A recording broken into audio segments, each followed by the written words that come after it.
사실 올해에도 세계 도처에서는 이 전쟁과 또 자연재해로 인해서 수많은 사람이 죽고 또 재산의 손실을 입기도 했습니다. 우리나라도 최근에 이 끔찍한 참사로 인해서 인생을 꽃피워보지 못한 청년들이 희생이 됐고, 또 경제적인 어려움으로 인해서 또 수많은 사람들이 고통을 겪고, 거기다가 개인적으로는 질병 때문에 심히 고통스러운 사람도 있습니다. 그저 우리가 편한 마음으로 감사드릴 수만은 없는 그런 상황입니다. 그러나 우리는 영적으로 구원받아서 하나님의 자녀가 되었고, 이 세상에서 온갖 유혹이 있지만 그 유혹을 이겨내고 하나님을 섬기면서 살 수 있도록 이렇게 믿음을 주신 그 하나님의 은혜를 생각하고 우리가 감사하며 예배해야 할 것입니다. 오늘 말씀에 보면 감사로 예배하는 것은 하나님을 영화롭게 하는 일이다 라고 말씀합니다. 신약에 우리가 잘 아는 말씀처럼 범사에 감사하라 이는 너희를 향하신 하나님의 뜻이라 이렇게 말씀해요. 그러니까 하나님의 자녀인 우리는 어떤 상황에서도 하나님께 감사하며 살아야 한다라는 말씀입니다. 그러나 실제로 우리의 삶의 모습을 보면 물론 감사할 때도 있지만 감사보다 쉽게 원망하고 불평하면서 지낸 날도 적지가 않습니다. 그래서 이 감사절을 앞두고 우리는 특별히 좀 이 감사를 회복하는 그런 시간을 가질 필요가 있습니다. 자신의 삶을 돌아보면서 감사의 생활을 점검해 보고 또 한 해 동안 하나님께로부터 받은 그 은혜를 생각하면서 이 기억하고 되새기고 감사하는 그것이 뜻깊은 일이라 그렇게 생각이 되어집니다. 그래 오늘 하나님을 영화롭게 하는 감사 이런 제목으로 말씀을 드리려고 합니다. 첫째는 우리가 감사할 때 하나님께서 영광을 받으신다 하고 말씀합니다. 하나님께서 우리에게 원하시는 것은 많은 재물이 아닙니다. 구약 시대에는 하나님을 섬기는 가장 중요한 방법이 소나 양이나 비둘기나 이런 것을 잡아서 하나님께 제사를 드리는 것이었어요.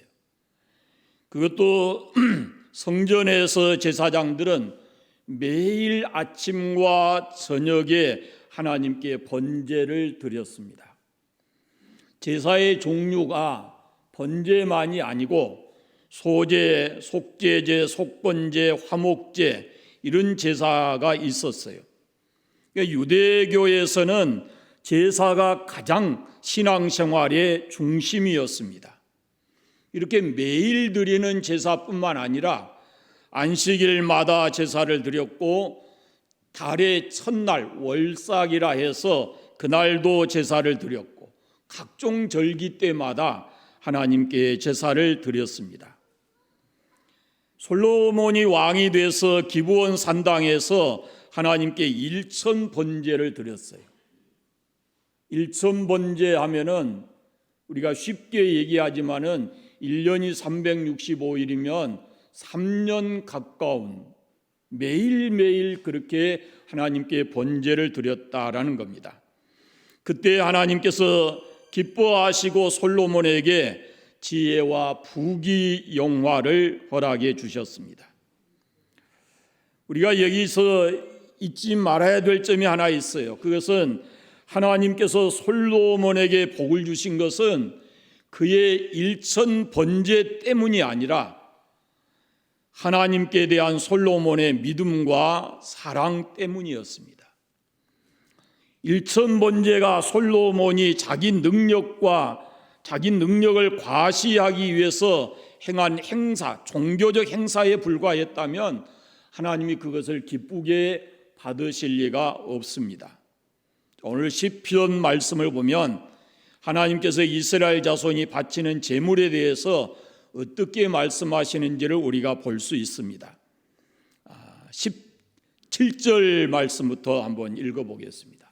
7절부터 13절 말씀까지 같이 읽어보겠습니다. 내 백성아 들을지어다. 내가 말하리라. 이스라엘아 내가 네게 증언하리라. 나는 하나님 곧 내 하나님이로다. 나는 내 재물 때문에 너를 책망하지는 아니하리니 내 번제가 항상 내 앞에 있음이로다. 내가 내 집에서 수소나 내 우리에서 순염소를 가져가지 아니하리니 이는 삼림의 짐승들과 무산의 가축이 다 내 것이라. 산의 모든 새들도 나의 아는 것이며 들의 짐승도 내 것이미로다.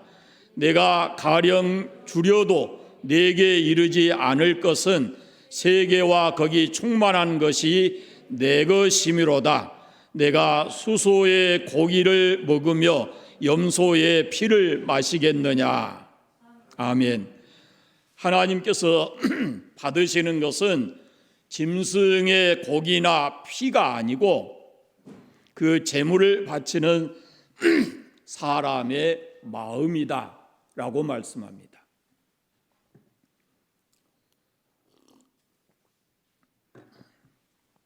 이 말씀은 오늘 우리 예배에도 그대로 적용할 수가 있습니다. 만약 우리가 하나님의 은혜에 대한 감사가 없이 형식적으로 예배한다면 하나님께서는 그 예배를 기쁘게 받으실 리 없다라는 것이죠. 하나님께서 원하시는 예배는 감사로 드리는 예배다라는 겁니다. 제물을 얼마나 많이 드리느냐라는 것이 중요한 것이 아니고 감사로 드리는 제사라면 하나님께서 산비둘기를 드릴지라도 그것을 기쁘게 받으신다라고 말씀합니다. 신약 성경에 오면은 하나님께서 사도 바울을 통해서 이렇게 말합니다. 너희 몸을 하나님이 기뻐하시는 거룩한 산제사로 드리라. 이는 너희의 드릴 영적 예배니라.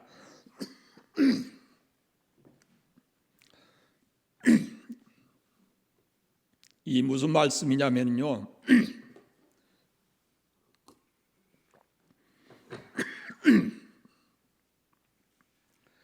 그리스도인들은 매일의 삶이 그 자체가 하나님께 드리는 제사와 같아야 된다라는 것입니다. 주일에 교회에 와서 예배 드리는 그 예배만이 아니고 우리가 집에서 또 직장에서 어디에서든지 하나님을 의식하면서 감사하는 마음을 가지고 살아야 된다라는 말씀입니다. 감사가 없는 생활, 감사가 없는 예배, 이것은 하나님께 인정받을 수 없다라고 말씀합니다. 자, 14절 15절 말씀을 다시 보겠습니다. 14절 15절. 감사로 하나님께 제사를 드리며 지존하신 이에게 내 소원을 갚으라. 환난 날에 나를 부르라. 내가 너를 건지리니 네가 나를 영화롭게 하리로다. 아멘. 감사로 예배할 때 하나님을 영화롭게 한다라고 말씀하십니다. 하나님께서 받으시는 예배냐, 하나님께서 받지 않으시는 예배냐라는 것은 그 기준이 뭐냐면 감사에 있다라는 겁니다. 감사로 드리는 것이냐, 감사가 아니냐라는 것이죠.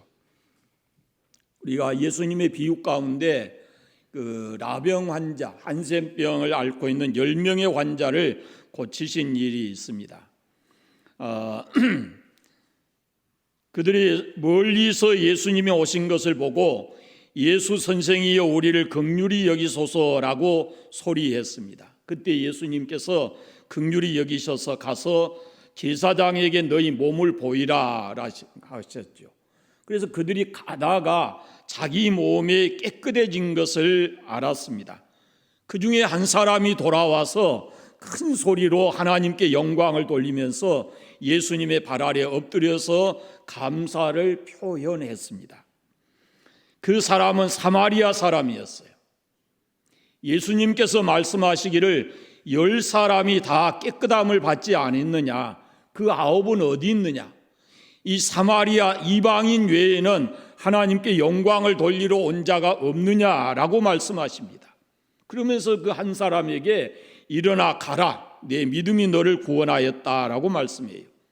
자, 10명의 이 나병 환자가 똑같이 나음을 입었는데 돌아와서 예수님께 감사한 사람은 사마리아 사람 한 사람뿐이었다라는 겁니다. 그럼 10사람이 똑같이 병이 나은 것을 경험했고 그것 때문에 이 10사람이 다 마음에 기쁨이 있었지 않겠습니까? 그런데 예수님을 찾아와서 그들은 감사하지 않았습니다. 자기 삶에 나타난 하나님의 은혜, 예수 그리스도를 통해서 치료해 주시는 그 은혜를 경험했음에도 그들은 돌아와서 그 주님께 감사하지를 않았습니다. 마땅히 감사해야 할 일인데 감사하지 않은 모습입니다. 오늘 우리 사회를 보시면 끊임없이 다툼과 원망과 불평하는 모습들을 우리가 보게 됩니다. 분명 우리가 과거보다 훨씬 더 잘 살게 되었는데 사람들의 마음은 점점 이 감사가 사라지고 있어요. 감사한 마음이 없고 오히려 이 마음에는 탐욕으로 가득 차 있고 또 다른 사람과 비교에 이렇게 해서 우월감을 가지기도 하고 상대적 빈곤을 느끼기도 하면서 이런 모습으로 살아가고 있어요. 그래서 그 결과가 어떠냐면은 내가 다른 사람과 비교해서 더 많은 것을 가져야 되겠다라는 생각을 가지고 거기에 사람들이 혈안이 되어 있습니다. 그러나 감사할 줄 모르는 사람은 아무리 많이 가져도 행복할 수 없습니다. 감사를 모르는 사람은 병 고침을 받고서도 주님 앞에 찾아가서 감사하지 아니하고 자기 갈 길 가버리는 이 9사람과 다르지 않습니다. 한편 이 주님께 돌아와서 감사한 사마리아 사람은 이 병 고침보다 더 큰 은혜를 경험하게 되는데 일어나라, 내 믿음이 너를 구원하였다라고 주님께서 말씀하십니다. 그 육신의 질병만이 아니라 그에게 구원의 은혜도 베풀어졌다라는 겁니다. 예수님의 이 말씀을 보시면 믿음이 없는 사람, 감사하지 않는 것은 믿음이 없는 사람이다, 이렇게 말씀하시는 거예요. 그러니까 감사는 곧 믿음의 표현이다, 이렇게 말씀하고 있어요. 하나님께 감사하는 것은 우리의 믿음을 나타내 보이는 것이다 라고 말씀합니다. 여러분, 지금까지 받은 하나님의 은혜를 감사해 본 적이 있으십니까? 제가 이때쯤 되면은 늘 말씀드리지만은 한 해를 살아온 그 삶을 감사하는 내용을 기억하고 적어 보십시오라는 말씀을 자꾸 하지요. 적어 보셔야 돼요. 많은 은혜를 하나씩 되새겨 보시면서 그걸 적으셔야 합니다. 이 사마리아 사람처럼 하나님 베풀어 주신 그 은혜가 내게 너무 많습니다라고 진실된 마음으로 우리가 고백할 수 있어야 하는 겁니다. 감사, 그리스도인의 삶은 감사의 삶인데 우리가 이 감사로 하나님께 예배할 때 하나님께서 우리의 삶을 기뻐하시고 우리 예배를 통해서 영광을 받으신다라는 겁니다. 사람의 제일 되는 목적이 하나님을 영화롭게 하는 것이라고 그랬는데 그 중에 한 부분이 뭐냐면은 우리가 감사하며 사는 것입니다. 예배가 하나님을 기쁘시게 하는 아주 중요한 요소이지만 그 예배 속에 하나님께 감사하는 요소가 빠져버리면 하나님께 영광을 돌려드릴 수 없다라는 것을 우리가 잊지 않아야 됩니다. 여러분이 하나님 앞에 드리는 모든 예배와 삶이 하나님께 감사하는 삶이 되시기를 바랍니다. 둘째는 우리가 감사할 때 우리의 영과 육이 새로워집니다. 우리가 감사하면 하나님을 기쁘시게 하나님께 영광을 돌려드릴 뿐만 아니라 우리 마음속에 우리의 삶에 기쁨이 가득 차게 됩니다. 이건 의도적으로 해보셔야 할 필요가 있습니다. 때로 마음이 어둡고 우울하고 답답하고 짜증내고 싶을 때, 그럴 때 입을 열어서 하나님 감사합니다, 또 감사에 대한 찬송을 이렇게 해보시면, 그러면 신기하게도 어두웠던 마음이 밝아지고 우울했던 마음이 기쁨으로 이렇게 변하는 것을 경험하게 될 것입니다. 감사할 때 하나님께서 우리 마음에 평안과 기쁨을 선물로 주신다라는 말씀입니다. 부정적인 생각이 들 때 의도적으로 하나님 앞에 감사해 보셔야 합니다. 그러면 생각이 긍정적으로 바뀌게 되는 것을 경험하게 될 겁니다. 감사할 때 낙심하는 마음이 사라집니다. 감사할 때 두려움이 사라지고 용기가 생기는 겁니다. 우리가 감사할 때 성령께서 우리 마음을 주장하시고 다스려 주시기 때문에 그렇습니다. 그러나 끝없이 불평하고 원망하는 것은 우리의 생각을 더 부정적으로 끌고 들어가고 결국은 낙심하게 만드는 것입니다. 마음을 더 어둡게 만들고 더 두려움에 사로잡히게 되는 겁니다. 그래서 늘 감사하면서 살아가야, 그래야 하나님의 성령이 우리 마음을 온전히 다스리시고 그리고 평안함을 주시고 기쁨을 주신다라는 겁니다. 경제적으로 넉넉해야만 감사하는 것이 아닙니다. 어렵고 힘들어도 하나님 앞에 충분히 우리가 받은 은혜를 생각하면 감사할 수 있습니다. 또 몸이 건강해야만 감사하는 것이 아닙니다. 사도 바울을 보면은 고질적인 병을 가지고 있었어요.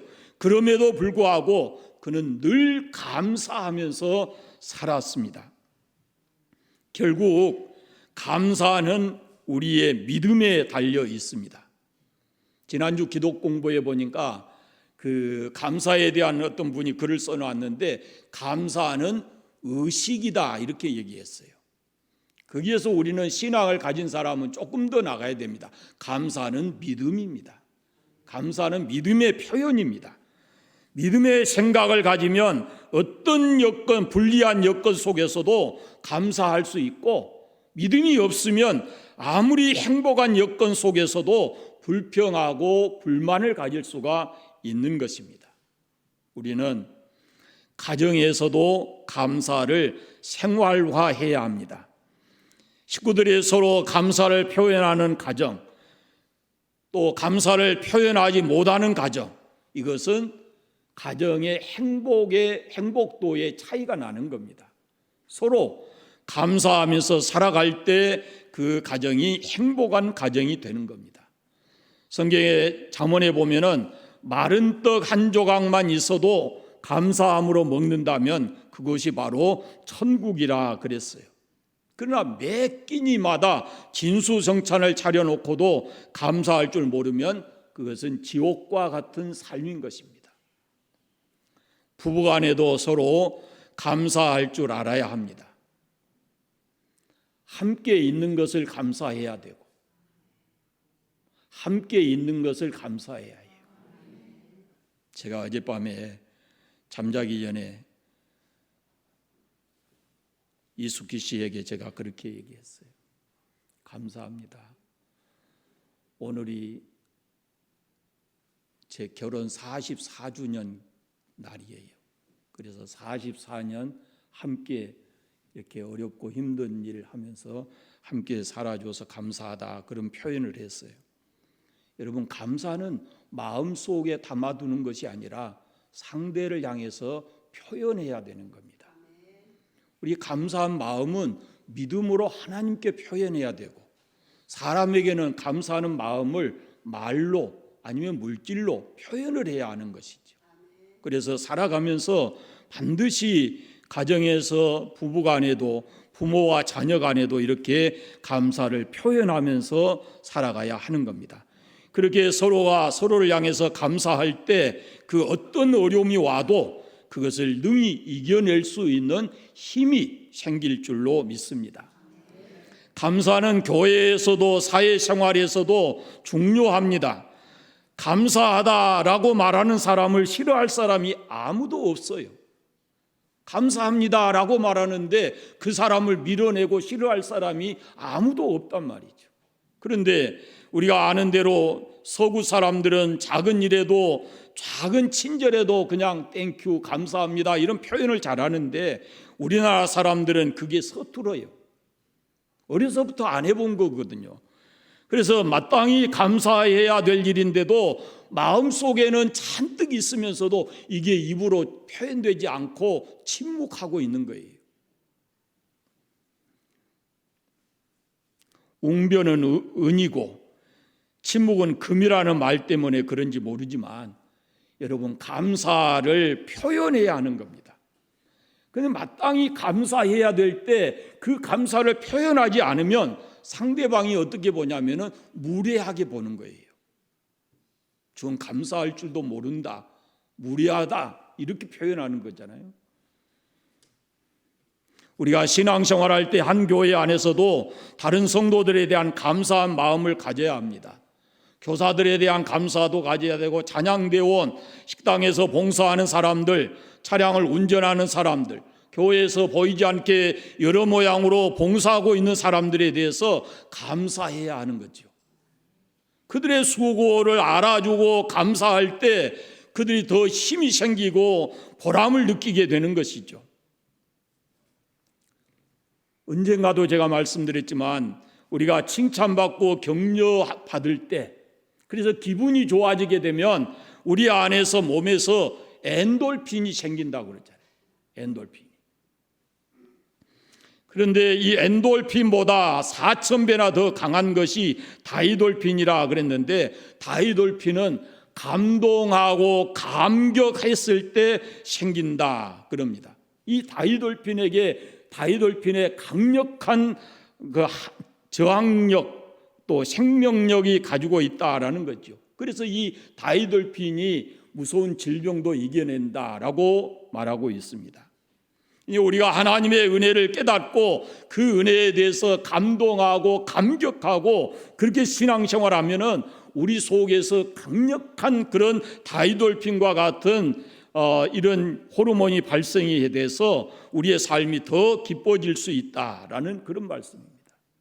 하루에 한 번쯤은 꼭 해볼 필요가 있어요. 가능하면 아침에 일어나서 하는 게 좋을 것 같아요. 찬양을 듣는다든지 말씀을 본다든지 이렇게 해서 하나님의 은혜를 깨닫고 우리가 그 은혜에 대해서 감사하고 감격해야 하면은 그 순간에 우리 안에서 이전에 없던 호르몬이 발생이 돼서 하루가 즐겁고 건강한 삶을 살아갈 수 있다라는 말씀입니다. 이혜인이라는 시인이 감사하는 마음에 대해서 이렇게 표현을 했습니다.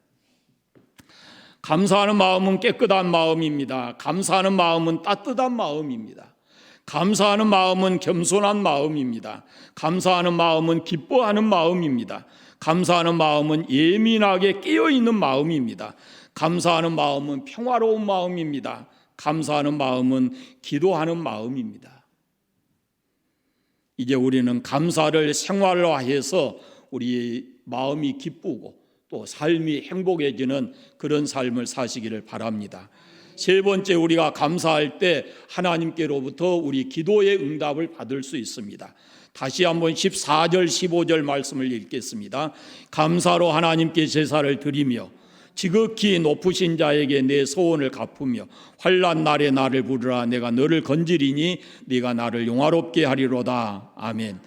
환난 날에 하나님의 구원을 받으려면 먼저 14절에 전제 조건이 있는데 감사로 제사를 드리는 것이다 라고 말씀합니다. 하나님의 도우심을 구한다고 다 응답받는 게 아니죠.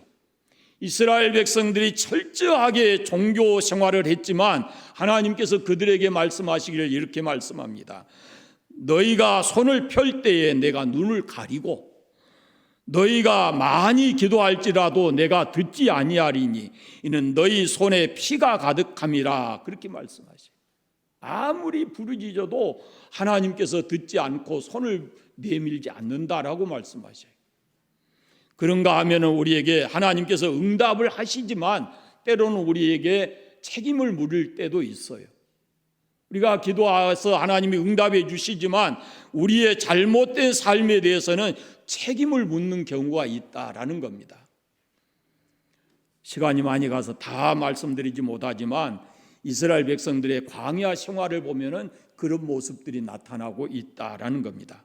사랑하는 여러분, 하나님께 기도할 때 감사함으로 기도하시기를 바랍니다.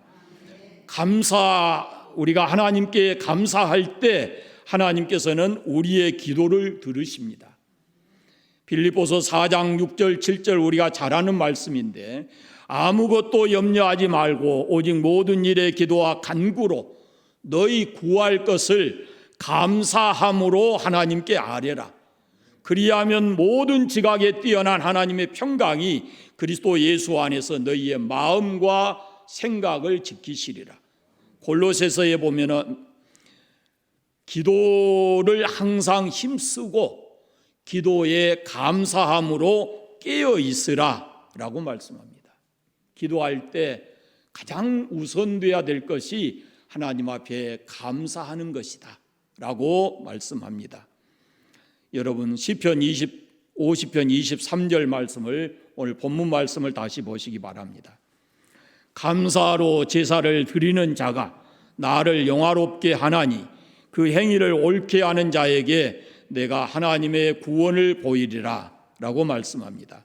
이 말씀은 감사의 중요성을 일깨워 주는 말씀입니다. 그리스도인은 감사의 절기만이 아니고 매일의 삶 속에서 하나님 앞에 감사의 생활을 해야 하고 그 감사를 집중해서 한꺼번에 하나님 앞에 드리는 것이 감사의 절기다라는 것을 잊지 않으시면 좋겠습니다. 오늘 세 가지 말씀드렸습니다. 감사함으로 하나님이 영광을 받으시고 우리가 감사하면 우리의 영육이 건강하고 기뻐지고 감사하면 하나님께서 우리의 기도에 응답을 해주신다라고 말씀을 드렸습니다. 우리가 감사함으로 하나님께 영광을 돌려드리는 그런 삶을 살아가시기를 바랍니다. 기도하겠습니다. 하나님 아버지 감사합니다. 감사절을 앞두고 우리가 감사가 우리 모든 신앙과 삶에 어떤 영향을 미치는지 말씀을 함께 나누었습니다. 우리가 감사할 때 하나님이 영광을 받으시고 우리가 감사할 때 우리의 육신이 기쁘고 우리의 마음이 기쁘고 육신이 건강해지고 영적으로 늘 새로워지고 우리가 감사할 때 하나님께로부터 기도의 응답을 받는다라고 말씀을 드렸습니다. 하나님 우리가 이 말씀을 마음에 담고 우리의 삶이 언제 어디서나 늘 감사하는 삶이 되게 하여 주시옵소서. 우리 모든 관산교회 성도들이 어떤 환경 속에서도 하나님의 뜻인 감사의 삶을 살아가는 우리 성도들 다 되게 하시고 그 감사의 삶이 더 풍성함으로 하나님을 기쁘시게 하고 살아갈 수 있도록 은혜를 덧입혀 주옵소서. 예수 그리스도의 이름으로 기도드립니다. 아멘.